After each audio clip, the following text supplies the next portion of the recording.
CERN is doing. I want you to imagine you come into a world and you find architecture all over the place, buildings and homes and houses, and you think they're beautiful and it's really a big discovery. You find out with the houses you can house people. You can do many things with a house, with a structure. All of a sudden, after many years, you become curious and you say, what's holding all this together? And you begin to find not nails that you can take out, but glue that has bonded itself to the materials. And you become interested in that glue that's holding the structure together. And so you're fascinated by this glue, and you've tried everything to replicate it. You can't, because it's hardened. Glue is hardened. You come to the realization the only way to find out how this glue is working is to break it down to its basic particles. And you have to have that glue in its former state, not the state after it's already hardened. Right? So you don't want it in the cured state, the state that you can see. You want it in its initial state, which is a liquid state, before it hardens. And so CERN, basically, is a device that will allow them to examine particles in their initial state, not after everything is bonded together. That's a very simple way to look at what CERN is doing. They're trying to find the glue that holds everything together, is what they're doing. That's the purpose of CERN. Now, what has come out of CERN is called antimatter, which was first actually produced. It was first produced in 1955, and CERN is a very old organization, but it was produced in 1955, and they found positrons, which are anti-electrons.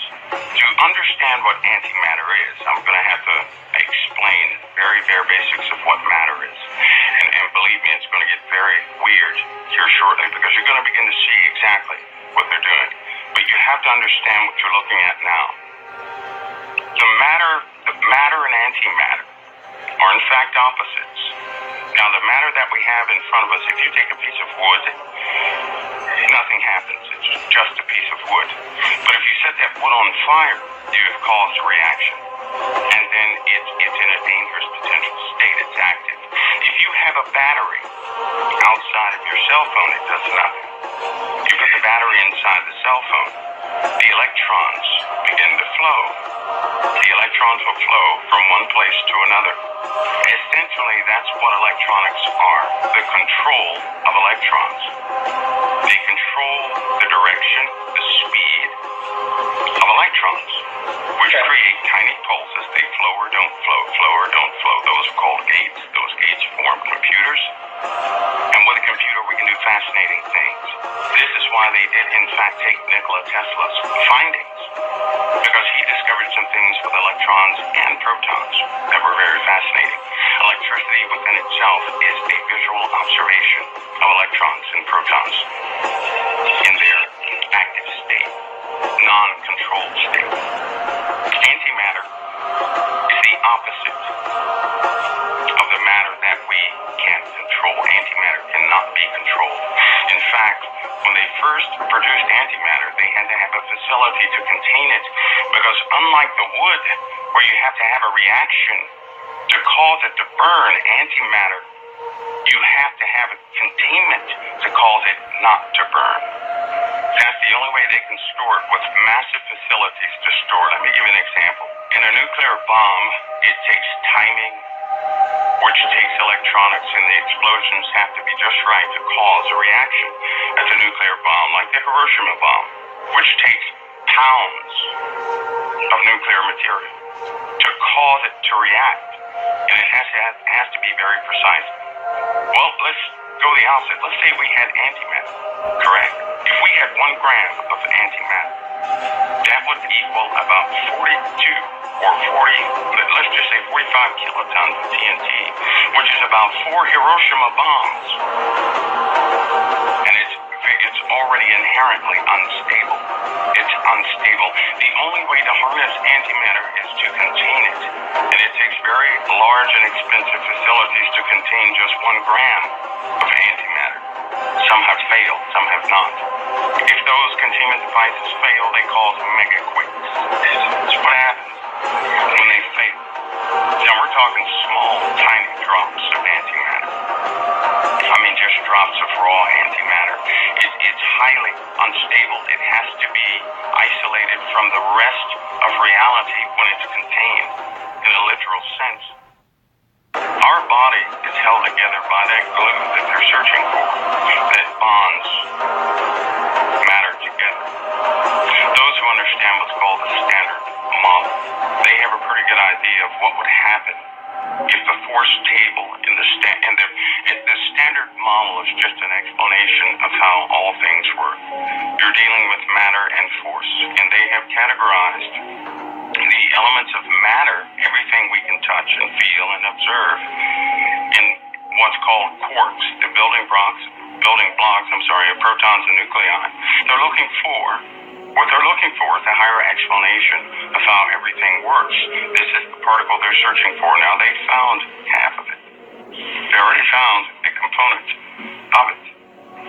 But they also found with antimatter, this antimatter can be absorbed by any realm of paranormal activity. It is, in effect, neutralized and absorbed. So there's a physical effect to the spiritual world in antimatter. And often, demonic entities and all these other paranormal things are attracted to antimatter. They're attracted to it. For every gram of antimatter that's produced, and then it's bought into this world, when they produce it, it attracts things from another dimension coming here. What is CERN going to do? Is to allow humanity to produce pounds of antimatter. And I hope people have a general understanding of matter, which we can touch and feel and observe, and antimatter, which we cannot touch, feel, or observe. However, it's working in tandem. CERN has yielded so many results and gave a true definition of paranormal activity. It's beyond me that a lot of people cannot get this through the truth of the word. They can't. Antimatter is being pulled out of nowhere, out of this other dimension, which is nowhere, but everywhere. In consequence to that, they found out antimatter has a specific type of energy signature that they can, in fact, detect. This is how it's part of the process of pulling it out. Now, with the general basis of what CERN is doing, that's the basic idea of what they're doing, and that's exactly what they're doing with particles. Here comes the other part that's not so good. This is why they have to do another set of it. Listen, it's not just one experiment they're about to perform. This thing is going to run 6 months continuously, colliding protons near the speed of light to analyze particles, exotic particles that are made at the beginning of the Big Bang. That's why they call it the Big Bang machine. It's the only way to observe these particles, which wink in and out of existence in, a fraction of time. The consequence of this search to gather more and more of this matter, by the way, they have a more efficient method of pulling out or gathering antimatter, which is why they need to know the properties of some more properties of this particle they have described. Once they have these properties, they will be able to extract as much antimatter as they desire efficiently. It's right now, to obtain antimatter is very inefficient. It's very inefficient. In other words, to get a pound of it would take about 10,000 years at the current rate. It's just not going to work. CERN will allow them to do that probably within a week. But here's the consequence. They've observed the energy of both matter and antimatter, they found out that antimatter is intimately tied to every single life form on this planet. They found out that energy signature is the same energy signature in all life on this planet. All life, none excluded. Found out when any life form is in the presence of antimatter, the energy of the life form changes. The energy changes. I'll put this in basic terms. A person has both dark and light already in them. It's part of their makeup. It's what you can't live in a material world without antimatter. Nothing would exist. And so a person has both good energy, which would be this realm, this realm of matter, but they also have energy of antimatter. So they're connected. A person is connected to both realms at the same time on the energy level, and they don't even know it. They don't know it. And they have found, certainly, with all the experiments they have found out why paranormal activity exists. They know exactly what it is. They don't want to tell anybody. This is why they perpetuate foolishness on television. But every single person, every single life form is connected to that realm, that other realm, into this realm of reality all the time. Now, a person's thoughts, how a person feels, and doctors know about this too, how a person feels will determine which energy they draw from. You can draw from this realm, good realm, and you have positive results. That's called faith. That's why doctors believe in it. That's why they give out placebos. They know that if a person believes something is helping them, they have it within themselves to repair. They can command their bodies to be repaired simply based on belief. And people think they work. And people have recovered from cancer. People have recovered from back injuries. Quadriplegics have been repaired simply by their own faith. This other realm, because that energy is contained in another dimension, so to speak. That's the containment wall. But when a person draws that energy in, it is the opposite of this realm. In this realm, again, we have to light a piece of wood with a flame to catch it on fire. In that realm, it's already on fire. You have to contain it to see the wood because it's engulfed in flames. It's the opposite of this realm. When a person changes their emotional state, their energy changes, and they begin to draw their energy from this other dimension, this chaotic and violent and uncontainable place where they draw dark matter from, intimately linked. And it's in operation all the time. Now, the scientists, they are aware of this. Now, here's the other part that's not so comforting. Now, on the spring equinox, the forces change on the Earth, and they know this. They know that forces do change, which will, in fact, allow them to have better results. And believe me, it's timed perfectly. It is timed perfectly.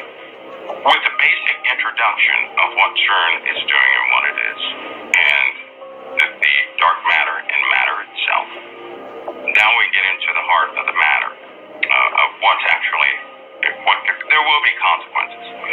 It's just that there have been consequences before. Nobody took notice, and the energy signature of dark matter, which, by the way, resides everywhere. But once you bring it into this realm, where we can actually see it and observe it, it attracts things from the other realm. Dark matter is tied to dark matter. Everything has a connection. Everything has a connection. That connection can never be broken by anything. If they bring dark matter into this realm, it's still connected to that realm where the dark matter came from. No matter how far away they put it anywhere, it's still connected. Because that realm is everywhere and it's still connected.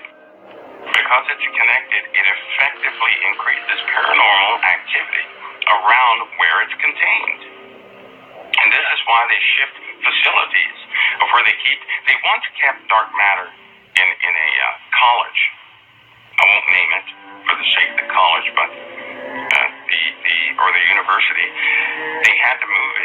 a deep underground facility because of what was happening to the people in the college. People began to have vivid dreams, nightmares.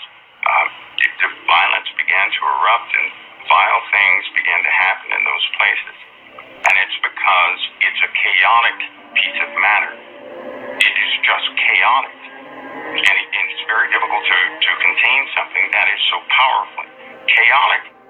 This is what an explosion is, by the way. When an atom bomb explodes, it releases chaos. Chaos in the form of chemicals, reactions, and everything is out of order. An explosion is the absence of order. That's what an explosion is. When you contain something, you're giving it order.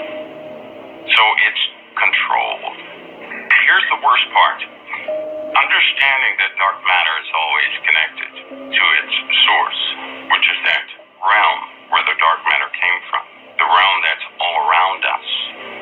Just imagine that dark matter being the ocean, right? Imagine this realm being the submarine. We're all in the submarine having fun, and we're doing our thing, and we have disagreements here and disagreements there.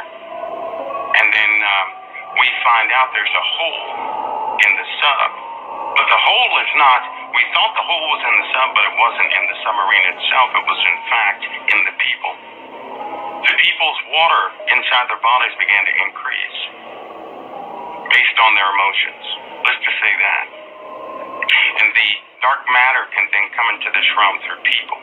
That's, in fact, what they discovered in 1950. That people can also produce dark matter by way of, it's very minute, it's very tiny, but it's measurable, it's quantifiable. In fact, they now know how much energy a person has to have before they go absolutely berserk. They also know how much of that energy signature a person must have before an entity from that realm can possess them, which also allowed them to understand that not everybody can be possessed. Not everybody can be, the person has to be prepared to be possessed. They have to be, in essence, they have to be a portal themselves to be possessed. Not everybody can be possessed.